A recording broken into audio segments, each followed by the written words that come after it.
કવાંટ તાલુકાના ખાટિયાવાડ હાઈસ્કૂલ ખાતે ટીબી અને HIV એઇડ્સ વિશે જાગૃતતા કાર્યક્રમ યોજાયો.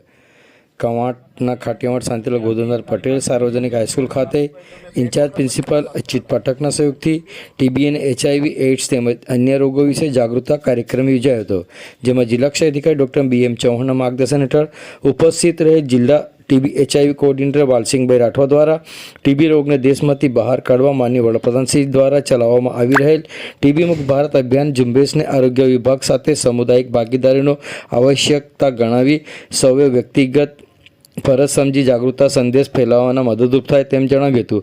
અને ટીબી રોગના લક્ષણો, તપાસની સારવાર તથા સરકાર દ્વારા મળતી સેવાઓ વિશે વિસ્તૃત માહિતી આપવામાં આવી હતી. પ્રાથમિક આરોગ્ય કેન્દ્ર મેડિકલ ઓફિસર ડૉક્ટર રુચા પંડ્યાએ પ્રાથમિક આરોગ્ય કેન્દ્ર ખાતે મળતી આરોગ્ય વિષયક સેવાઓ વિશે જાણકારી આપી હતી તથા સરકારી હોસ્પિટલ કવાંટ ખાતેથી ઉપસ્થિત રહેલા ICTC કાઉન્સિલર અતુલભાઈ કોલચા HIV એઇડ્સ તથા ગુપ્ત રોગો વિશે વિસ્તૃત માહિતી આપી હતી.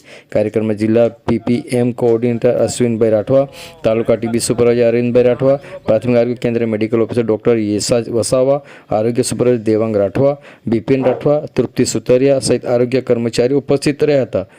યોજાયેલ સેમિનારમાં હાઈસ્કૂલ શિક્ષકગણ અને 250 વધુ વિદ્યાર્થીઓ ઉપસ્થિત રહ્યા હતા. ઝડપથી મટી શકતો નથી એવું કંઈક તારણ કાઢ્યું અને 2018થી એક NCY કરીને એક પ્રોગ્રામ શરૂ થયો અને એના દર્દીના ખાતાની અંદર દર મહિને 1000 રૂપિયા જમા કરાવડાવો. એ રીતે જે ટીબીનું દર્દી હોય એને દવા શરૂ કર્યા પછી દવા પૂરી થાય ત્યાં સુધી એના બેંકના ખાતાની અંદર દર મહિને 1000 રૂપિયા સહાય પણ સરકાર તરફથી ચૂકવવામાં આવે, બરાબર. અને એનાથી પણ વધીને જે નિક્ષય મિત્ર નામની એક માન્ય દેશના વડાપ્રધાનશ્રીએ એક સ્કીમ જાહેર કરી છે કે જે દર્દીઓ આર્થિક સ્થિતિ નબળી હોય, સારી ન હોય એવા દર્દીઓને જે પણ સેવાભાવી દાતા હોય, સેવાભાવી સંસ્થાઓ હોય એના દ્વારા ન્યુટ્રિશન જાય તો શું થાય તો કે વહેલી તકે એની ART ટ્રીટમેન્ટ એની ચાલુ થઈ. તો ART ટ્રીટમેન્ટ ચાલુ થવાથી જે પણ માતાની અંદર જે HIVનો વાયરસ છે એ શું થશે તો કે કંટ્રોલમાં થઈ જશે. તો કે એને જે આવનાર બાળક છે એને આ બીમારી લાગી. બીજી વાત કરવામાં આવે તો કે HIVના મુખ્યત્વે આ 4 કારણો.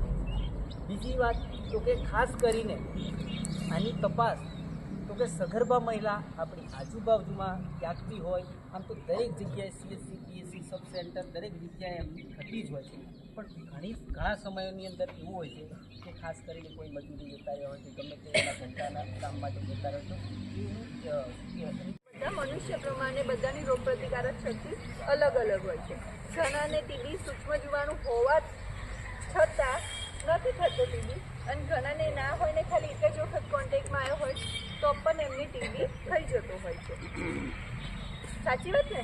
તમારી આજુબાજુ બી ઘણા બધા ટીબી પેશન્ટ રહેતા હશે, તમને ખબર હશે પણ તમે કહેશો નહીં. કે અમે બી બધાને નથી જાહેર કરતા કે આ અમારો ટીબી પેશન્ટ છે, કે આ અમારા ટીબીની ગોળી લે છે. હવા દ્વારા ફેલાય છે એટલે હંમેશા આપણે શું ધ્યાન રાખવાનું, જ્યારે પણ કોઈ ખાંસી થતું હોય તેને શું કહેવાનું છે, હાથ પર રૂમાલ રાખીએ. હાથ પર રૂમાલ ના રાખી શકે તો બીજું શું કરી શકે છે, કેવી રીતે ખાંસી થવાની,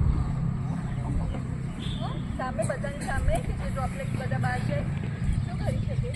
તમારા માટે બી એમ એ એટિકેટ કહેવાય ને.